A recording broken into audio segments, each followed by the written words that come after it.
सरदार वल्लभ भाई पटेल, ये नाम सुनते ही ताकत और एकता की छवि आती है। वो थे भारत के लौह पुरुष। भारत की आजादी की लड़ाई में उनका बहुत बड़ा हाथ था। देश के रजवाड़ों को एक करने में उन्होंने अहम भूमिका निभाई। आज भी उनकी विरासत लाखों लोगों को प्रेरित करती है।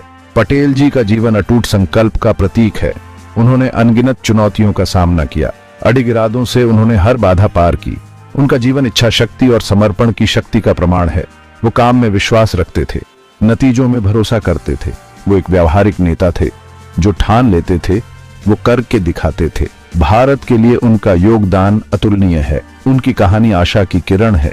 ये कहानी बताती है कि अटूट विश्वास से एक इंसान क्या कुछ कर सकता है। वो सच में भारत के एक महान व्यक्तित्व हैं। सरदार पटेल का जन्म अक्टूबर 31, 1875 को हुआ था। गुजरात के नडियाद में उनका जन्म हुआ। वो 6 भाई बहन थे। उनका परिवार खेती करता था। वो बहुत ही सरल और मेहनती थे। शुरुआती पढ़ाई उन्होंने अपने गांव में ही की। बाद में ऊंची पढ़ाई के लिए शहर गए। वो बहुत ही तेज विद्यार्थी थे। अपने अनुशासन और एकाग्रता के लिए जाने जाते थे। पटेल जी का सपना वकील बनने का था। ये एक बहुत बड़ा लक्ष्य था। इसके लिए कड़ी मेहनत और पैसे की जरूरत थी, लेकिन पटेल जी दृढ़ निश्चयी थे। उन्हें अपने सपनों को पूरा करना था। उन्होंने पैसे बचाए, छोटे मोटे काम करके अपना खर्चा चलाया। इंग्लैंड में जाकर उन्होंने वकालत की पढ़ाई की। उनकी ये लगन वाकई में प्रेरणादायक है। सरदार पटेल बहुत ही सिद्धांतवादी इंसान थे। ईमानदारी और सच्चाई के लिए मशहूर थे। गरीबों की हालत देखकर बहुत दुखी होते थे। वो लोगों की सेवा करना चाहते थे। उनकी शादी कम उम्र में ही हो गई थी। वो एक प्यारे पति और पिता थे। दुर्भाग्य से कम उम्र में ही उनकी पत्नी का देहांत हो गया। उन्होंने अकेले ही अपने बच्चों की परवरिश की। उन्होंने फिर कभी शादी नहीं की। अपना जीवन देश के लिए समर्पित कर दिया। देश की आजादी की लड़ाई में उन्होंने अपना तन मन धन सब कुछ लगा दिया। वो जनता के नेता थे। उनकी तकलीफों को समझते थे। उनकी आवाज बन गए थे। उनके हक के लिए लड़े। सरदार पटेल वकील बनकर भारत लौटे। उन्होंने गुजरात के गोधरा में अपनी प्रैक्टिस शुरू की। बहुत जल्द ही वो अपनी कानूनी समझ और दक्षता के लिए मशहूर हो गए। अपने मुवक्किलों के लिए वो पूरी ताकत से लड़ते थे। ऐसे केस लेते थे जो उनके सिद्धांतों के हिसाब से सही होते थे। किसानों के हक के लिए लड़े। जिनके साथ अन्याय होता था उनका बचाव करते थे। उनका मानना था कि न्याय सबके लिए होना चाहिए। एक वकील के रूप में काम करते हुए उन्हें अंग्रेजों के अत्याचारों का सामना करना पड़ा। उन्होंने अपनी आंखों से लोगों की परेशानियां देखी। इससे उनके अंदर आग लग गई। इस आग ने उन्हें आजादी की लड़ाई के लिए प्रेरित किया। पटेल जी को एहसास हुआ कि भारत को सिर्फ कानूनी लड़ाई से आजादी नहीं मिल सकती। इसके लिए एक क्रांति की जरूरत थी।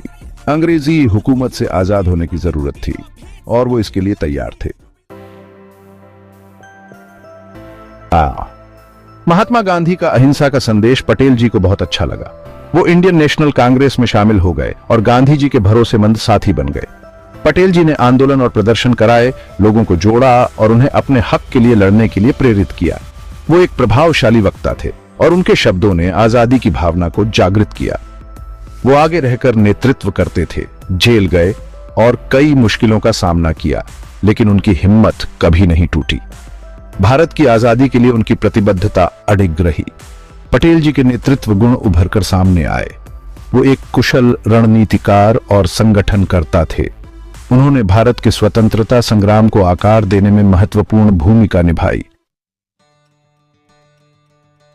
सरदार पटेल और महात्मा गांधी का रिश्ता अनोखा था।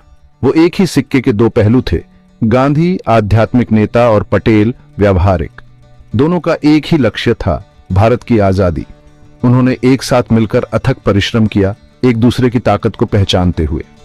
असहयोग आंदोलन को सफल बनाने में पटेल जी का बहुत बड़ा हाथ था।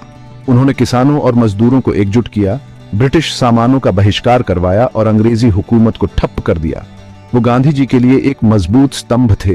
व्यावहारिक समाधान और आजादी की लड़ाई को व्यवस्थित रूप से चलाने में मदद करते थे।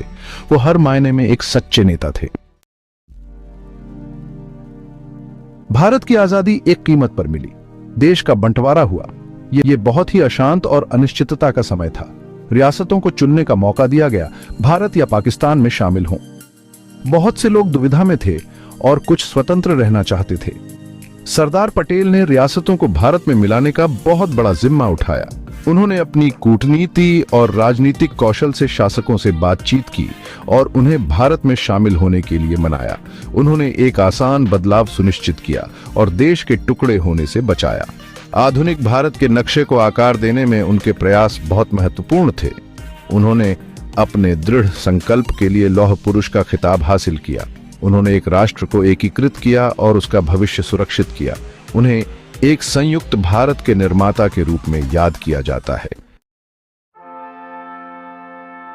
सरदार पटेल का निधन 15 दिसंबर 1950 को हुआ। वो एक ऐसी विरासत छोड़ गए जो आज भी लोगों को प्रेरित करती है। उन्हें उनकी अटूट देशभक्ति के लिए याद किया जाता है।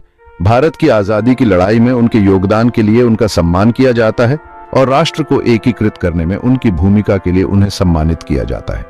उनकी मूर्ति स्टैच्यू ऑफ यूनिटी गुजरात में गर्व से खड़ी है। यह उनके कद का प्रतीक है और भारत के प्रति उनके योगदान का प्रतीक है। सरदार पटेल का जीवन एक प्रेरणा है। उन्होंने दुनिया को दिखाया कि एक व्यक्ति क्या हासिल कर सकता है। उन्होंने अपना जीवन अपने राष्ट्र के लिए समर्पित कर दिया और उनकी विरासत हमेशा हर भारतीय के दिल में बनी रहेगी।